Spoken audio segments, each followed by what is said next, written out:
Subscribe کیجئے channel کو اور مزید اپڈیٹ حاصل کرنے کے لیے ساتھ لگے بیل آئیکن کو کلک کر دیں۔ ایک جوڑے کی شادی ہوئی اور ان کی آپس میں بہت اچھی زندگی بسر ہو رہی تھی۔ ایک دفعہ ایک چھوٹا سا کام شوہر نے اپنی بیوی سے کہا، مگر اس نے کرنے سے انکار کر دیا۔ تو چلتے ہیں اپنے موضوع کی طرف۔ اگر آپ میرے چینل پر نئے ہیں تو آپ سے گزارش ہے میرے چینل کو سبسکرائب کریں اور ساتھ لگے بیل آئیکن کو کلک کر دیں۔ اس سے یہ ہوگا جو بھی نئی ویڈیو اپلوڈ کی جائے گی سب سے پہلے آپ کو اس کا نوٹیفیکیشن مل جائے گا۔ تو چلتے ہیں اپنے موضوع کی طرف۔ ایک جوڑے کی لو میرج ہوئی اور ان کی زندگی ماشاءاللہ خوشیوں سے بھری ہوئی تھی۔ شوہر ایک دن بیوی سے کہا، تم نے آج نماز نہیں پڑھی؟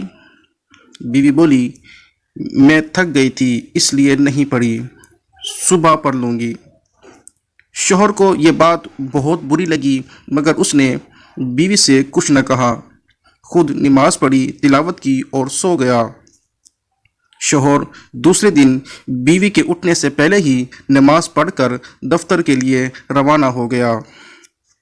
بیوی اٹھی، شوہر کو نہ پا کر بہت پریشان ہوئی کہ اس سے پہلے ایسا کبھی نہیں ہوا تھا۔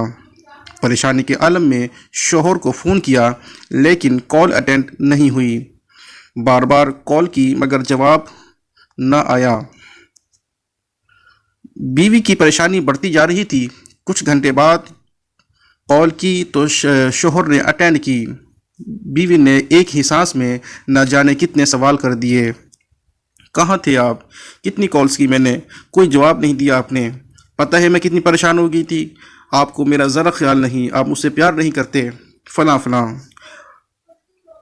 شوہر کی آواز اس کے کانوں میں پڑی، تھکا ہوا تھا اس لیے لیٹ گیا تو نیند آ گئی۔ شوہر نے جواب دیا۔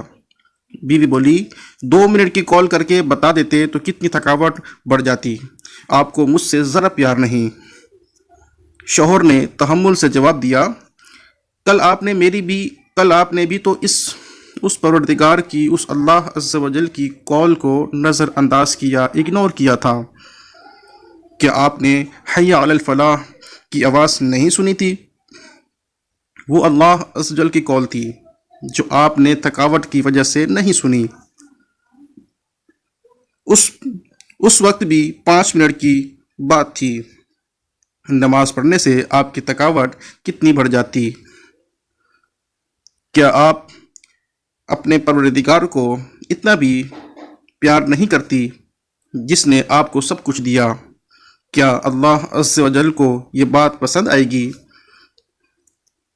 بیوی پر سختہ طاری ہو گیا اور روتے ہوئے بولی، مجھے معاف کر دیں، مجھ سے غلطی ہو گئی، میں سمجھ گئی ہوں، میں سچے دل سے استغفار کرتی ہوں، میرے پروردگار، میرے اللہ عز و جل مجھے معاف فرما۔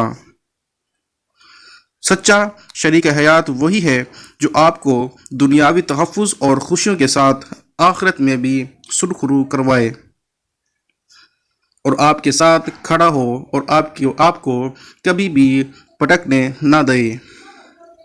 خداوند تعالی اللہ عز و جل ہم سب کو نماز پڑھنے کی توفیق عطا فرمائے، آمین ثم آمین یا رب العالمین۔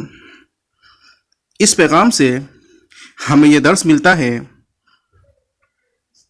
کہ جب ہم حی علی الفلاح کو اگنور کرتے ہیں، حی علی الفلاح کا مطلب ہے آؤ فلاح کی طرف، جب ہم اس کو اگنور کرتے ہیں اللہ تعالی ہمیں فلاح کی طرف، کامیابی کی طرف بلا رہا ہوتا ہے، اور ہم اس کو جب اگنور کرتے ہیں تو اللہ عز و جل کو کتنا برا لگتا ہوگا کہ میرا تخلیق کیا گیا بندہ میرے ہی بلاوے کو نظر انداز کر رہا ہے۔ تو ہمیں چاہیے جب بھی اذان ہمارے کانوں میں پڑے تو ہمیں ادب کے ساتھ اس اذان کا جواب دینا چاہیے اور ساتھ میں لبیک کہہ کر ہمیں مسجد کی طرف رخ کرنا چاہیے۔ اگر آپ لیڈیز ہیں، اگر آپ فیمیل ہیں، جیسے بھی اذان کا ٹائم ہو، اذان کا آواز آپ کے کانوں میں پڑے تو آپ سے گزارش ہے اپنے سارے کام چھوڑ کر سب سے پہلے نماز کو ادا کیجیے۔ اللہ تعالی ہم سب کی تمام غلطیوں کو، تمام گناہوں کو معاف فرمائے، اور اللہ تعالی اس پیغام کو شیئر کرنے والوں پر بھی اپنی کروڑوں رحمتوں اور برکتوں کا نزول فرمائے۔ آپ کو یہ ویڈیو اچھی لگے تو اپنے دوستوں کے ساتھ یہ پیغام لازمی شیئر کریں۔ اگر آپ میرے چینل پر نئے ہیں تو آپ میرے چینل کو سبسکرائب کر کے میری سپورٹ کریں، اور ساتھ لگے بیل آئیکن کو کلک کریں۔ جو بھی نئی ویڈیو آئے گی آپ کو سب سے پہلے اس کا نوٹیفیکیشن مل جائے گا۔